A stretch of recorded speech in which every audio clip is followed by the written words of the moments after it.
You know, it's bad enough when an oligarchical ruling class takes so much of the nation's wealth and leaves so little for the rest of us. You know what's even worse? When an oligarchical ruling class puts together a reality show where the people who are struggling to get by in the decaying middle class compete with one another for entertainment value. Yet my understanding is that that is exactly what a new television program, reality show, does. And here to clear all of this up for us, maybe I'm wrong, is our next guest. Tracey Ross is a senior policy analyst at the Center for American Progress. She is also co-host of Talk Poverty Radio right here on the We Act Radio Network. And she has looked into this program and maybe can clear it up for all of us. Tracey, thanks for joining us. Thanks for having me. I'm glad to be able to use my new briefcase knowledge for good use since I had to sit through the show a couple times. Yeah, it sounds terrible, but the show, and by the way, I hear it's not only an evil premise, but boring also. But we'll get into that. The at least Death Race 2000 was entertaining, but so the Briefcase. Tell us about the Briefcase. Okay, so the show is about two struggling families who are invited to participate in what they're told is a documentary about money and living in America and the struggle to get by. So they're brought on under that pretense. But what happens is, over in the beginning of the show, each family is given a briefcase filled with $101,000.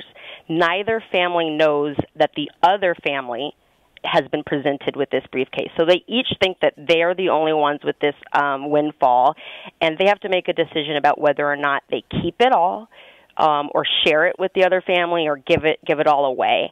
And throughout the course of the show, they're taught more about the other family. They're allowed to go through their home and look through their bills to help them make that decision.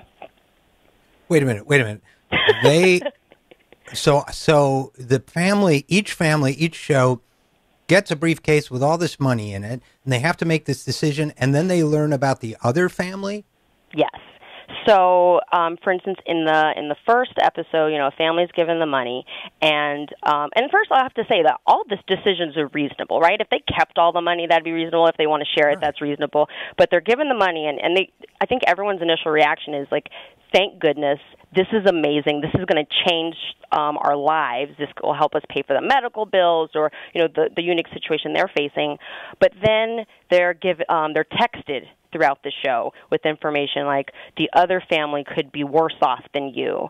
The other family is dealing with XYZ issue, and then they're flown out to where the other family lives, and then they walk through their homes. This, I got to say, I had a vague idea of what this show is about. We're talking with Tracey Ross from Talk Poverty Radio and the Center for American Progress. It's even worse than I thought, because, isn't it? It really is. It really is. But I want to hear your take based off of what I've described. Well, to me, it's kind of like throwing raw meat into a cage where you have two starving families to see whether they feed their kids with it or fight each other to the death over it or help each other. I mean, it's kind of it's kind of really sitting in judgment of people who are struggling. There doesn't seem to be any sympathy to it. It's just to see, are they going to be selfish or are they going to be altruistic, as if the real generosity in this country ought to be coming from people who aren't even getting by in life. Exactly. And I think a lot of people, including us at Talk Poverty, have that take. And so it was really interesting to talk to the creator of the show. The creator is David Broom. He's also the executive producer, and he's the man behind The Biggest Loser. So he's obviously, has experience in making popular reality shows. But he would adamantly disagree with your take, I share your take, because he says, it's not about, it's not a challenge, it's not a competition, it's not pitting two families against each other. What it is he sees this decision that they're presented with as a vehicle for them to learn about what matters most in life, that it forces them to walk in someone else's shoes, and other, I guess, Pollyanna quotes that he can come up with is essentially how he describes it. So, in short, what we have is a guy who got rich creating a fat-shaming show, deciding that he's the person to teach moral lessons to Americans who are struggling to get by because of rules, regulations, and laws which favor people who get rich doing things like creating fat-shaming shows. I think you hit the nail on the head. But here's the other thing is that going through this experience, it kind of changed his views, he said, about what it is to struggle in America. And I will concede some things to him. He's got good intentions, so I'm not worried about if he has hate in his heart. It does shine a spotlight on struggling families. They do get money. The families say they're okay with it. So he argues those points. So on its face, that can seem reasonable, but it was difficult for us to talk to him because our arguments were a little more nuanced. The show perpetuates the idea that, as you just said, that struggling families need values. That's the kind of thing that we hear conservatives say, and the tagline of the show is, it's not about the money, it's the journey. It's kind of perpetuating this idea that it's not really about handouts, it's about hard work. Well, you know what, Mr. Hollywood millionaire, for you it's about the journey. For Americans who are struggling to get by, without the money, there ain't no journey. Exactly. And that's why it's Brome, right? David Broome? Brome, correct, yeah. Right, so I just looked up his political contributions while we were talking. He did give $2,500 to the Obama for America Fund in 2012. So to me, this reflects, he's probably, as you say, he's not a rabid conservative, certainly.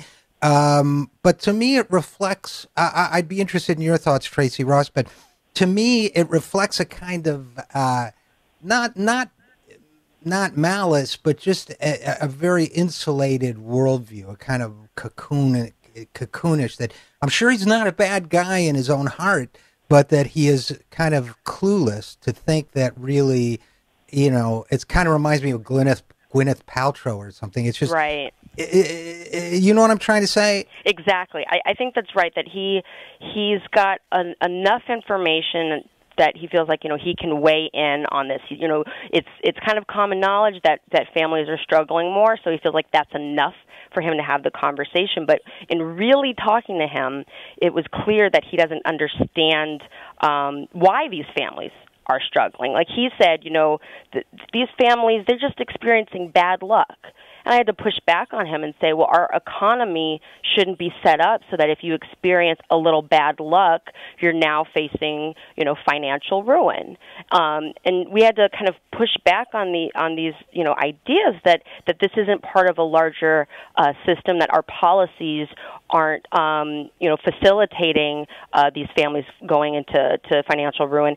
And the framing of the show as being bad luck, I think, is harmful. He had one family that they didn't have paid maternity leave, and that's not bad luck. Only 11% of people in the private sector have maternity leave.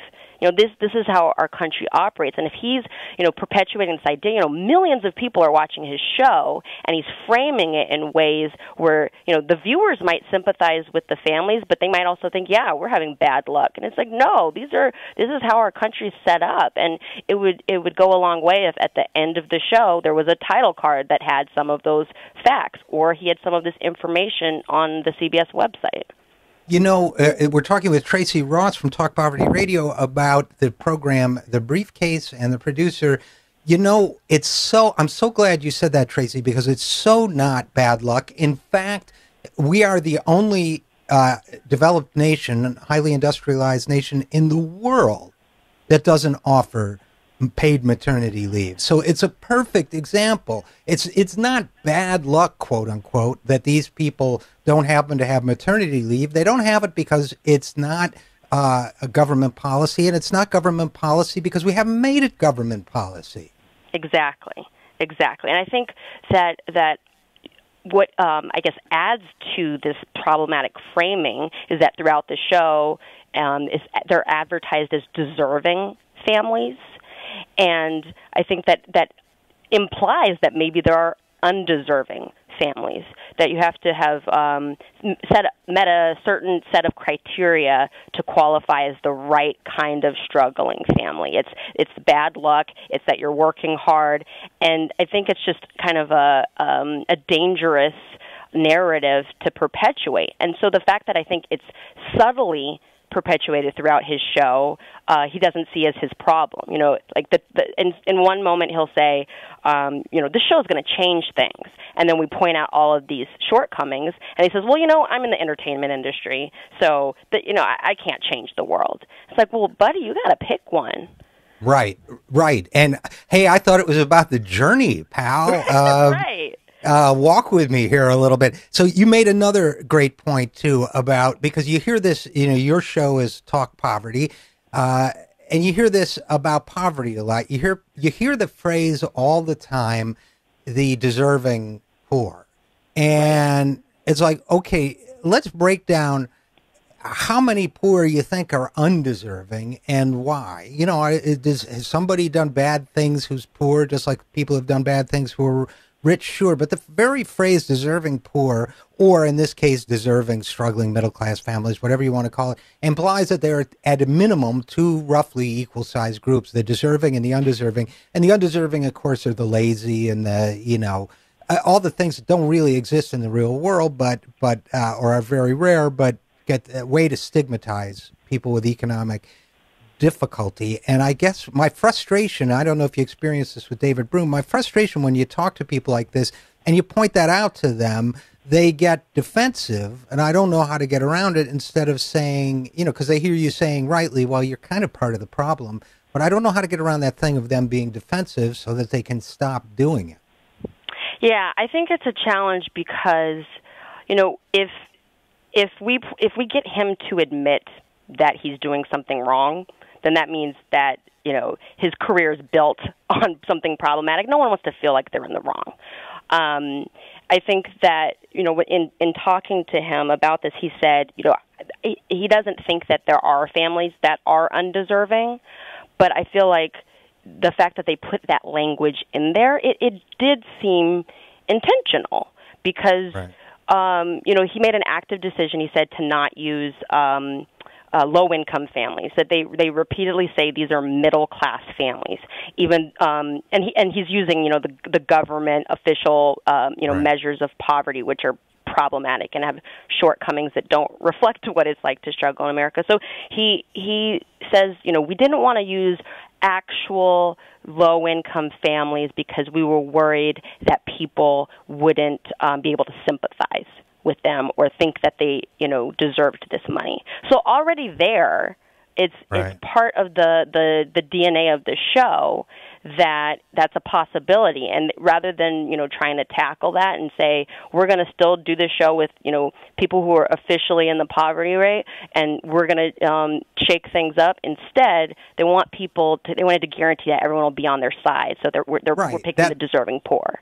That's a marketing decision, and we could have told them, well, there are 45 million people who qualify as poor, but then they can't buy lots of stuff anyway, so they're probably not attractive to advertisers. So I got an idea while we were talking, Tracey, and you and we can invite in anybody we want, but I think we need to do a reality show, and I think we need to do a reality show where wealthy, privileged people in the media business are encouraged to go on a journey of discovery where they find out what's wrong with their worldview and then use a significant chunk of their wealth to change our political debate and our political system for the better so that this can change once and for all. Are you with me on our new reality show? I am 100% on board. All right. Well, All right, it's a deal. Though Tracey Ross, co-host of Talk Poverty Radio on We Act Radio Network and senior analyst at the Center for American Progress, thanks so much for joining us. Thanks for having me. We will be right back after this. I'm Richard RJ Eskow, and this is The Zero